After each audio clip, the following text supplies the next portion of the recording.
Welcome to Passionate Learners CNC Programming channel. In this video we will see how to lock O9000 series program using password. Press MDI mode. Press offset button. Press settings soft key. Input 1 in parameter right. Press system button. Type 3202 and press number search.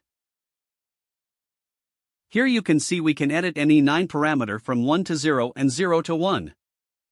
This parameter can be locked by using password. Now type 3210 and press number search. In this parameter you can type a password. I am entering password as 1456.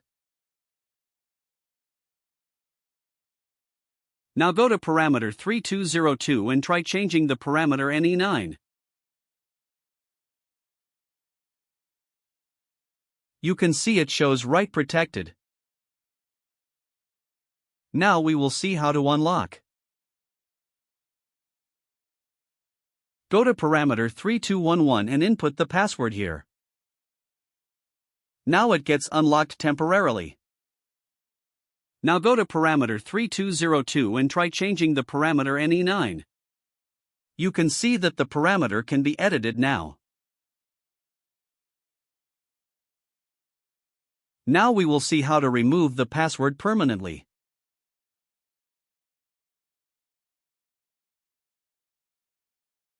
First enter the password in 3211 to unlock. Now input 0 in 3210 parameter. Now the password is removed permanently. Thank you for watching the video.